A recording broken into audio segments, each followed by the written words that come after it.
For Honor is a hack-and-slash action fighting game released by Ubisoft on Valentine's Day 2017, because nothing says romance like shirtless Vikings beheading samurai. The game is divided into a story mode campaign that can be played either single player or as a two-person co-op mode, and a multiplayer system with 5 game modes and a metagame, though I use the term loosely, that the community progresses through playing the multiplayer modes. So I'll start with the story mode. There are 3 separate campaigns overall in the story, one for each of the factions. The gameplay doesn't deviate from the multiplayer aspect of the game, in that the soldiers are of the same constitution as in multiplayer, they all die in one hit, but you will occasionally run into a captain who you have to lock onto in order to fight. Captains aren't too strong, they take about 2 heavy attacks to kill, but their fighting style is similar to that of fighting a hero, in that you have to counter, block and parry their attacks. Further than that, you will also encounter enemy heroes, depending on the faction you're playing. So in the night campaign, who are at war with the Vikings, you run into warlords and berserkers among the load of normal soldiers who behave just like the bot version of their class.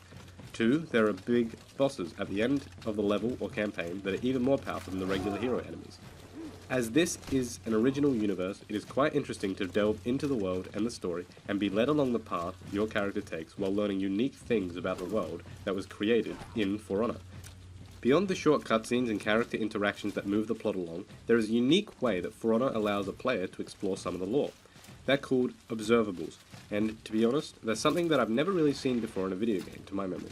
They're sort of like the developer bubbles in the Half-Life series, except the content directly relates to the world and the lore of For Honor. The levels seem to be designed with the observables in mind, since there are often big statues or siege weapons or something like that, which the observable button would be placed over, so a player's eye would naturally be drawn to whatever it is that the observable tells you more about. I'll pull one up on screen here just so you can see how it operates.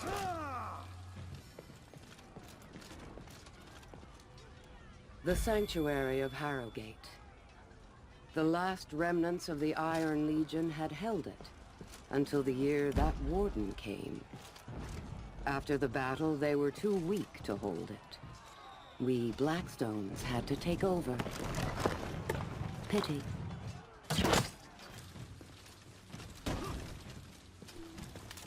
I really love the way the observables work, since it's a great way to delve into some of the deeper lore of the universe without taking you out of the game or forcing a player to look for it elsewhere, like the codex system of Mass Effect or other games.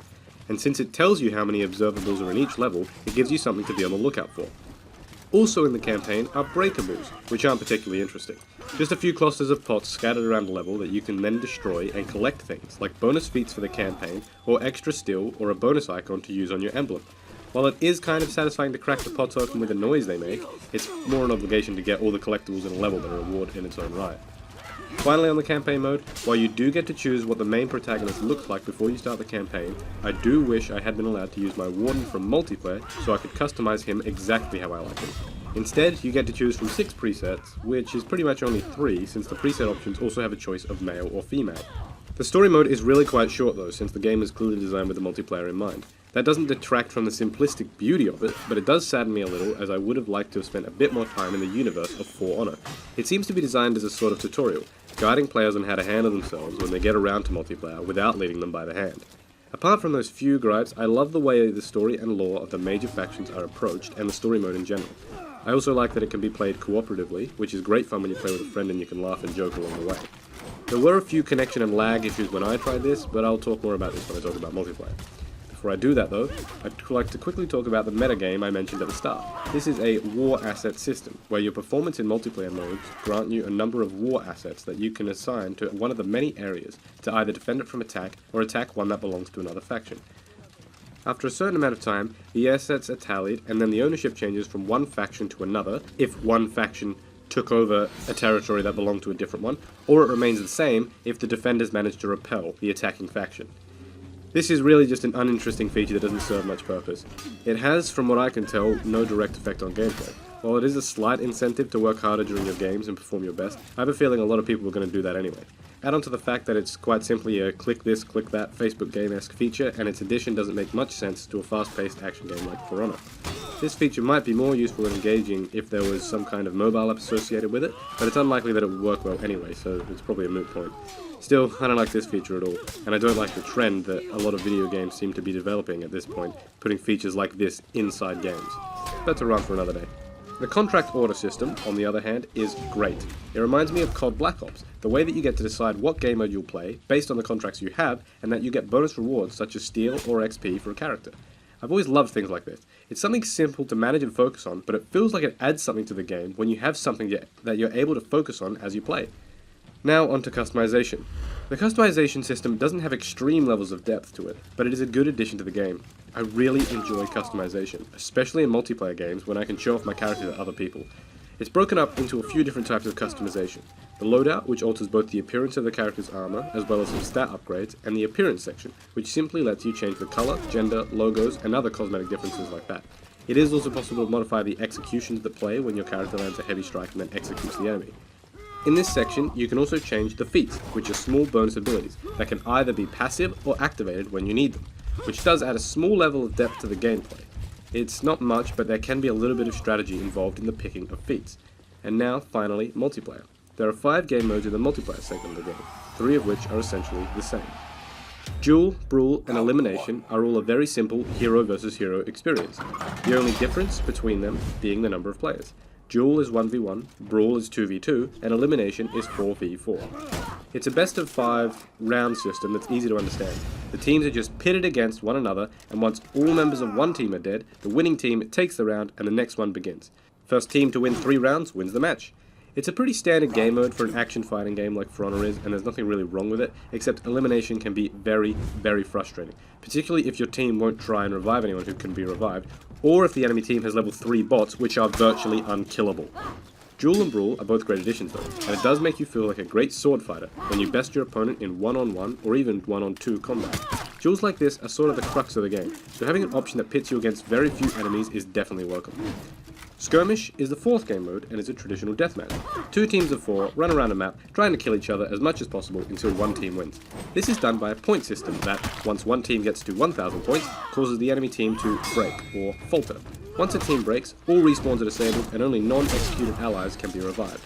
This is a great system because if both teams are near the breaking point and one manages to push the other over the edge, the game doesn't just immediately end. There is still a chance that the other team could maybe make that team break, so both have disabled respawns and it just becomes a fight to the death like elimination. The breaking system is also used in the final game mode, Dominion. Dominion is instead objective based and not kills based, though kills do still contribute to the point totals. There are 3 points on a map that the teams must fight over, with a central point that NPC soldiers also clash. To capture that point with soldiers on it, one team's heroes have to kill all of the enemy soldiers and allow theirs to take the front. To capture either of the other 2, a player simply has to stand in it with only members from their team for a short time. These 3 points count as 100 towards the total, but only while they're being controlled, and they all contribute 1 point every second or so, or 2 points if a player of the controlling team is standing in it and defending it. The thing about the breaking system in this game mode is that, because of how the Dominion points work, it's possible for a team to break, capture a point back, and then rally, which allows for respawns to happen again, so all their dead teammates can respawn. I really like this design. It's a much better way to end a match than just it simply ending when one team gets the required points. It allows for strategy and counterplay on the battlefield, which is always a good thing when someone can make a key decision that ends up turning the tide. I've also always been a fan of game modes that don't end as soon as the last kill or the last point is captured, sort of like Titanfall, where the losing team would have to fall back to the dropships. While the game mode themselves are great fun, I personally had a lot of issues with the matchmaking for For Honor since launch.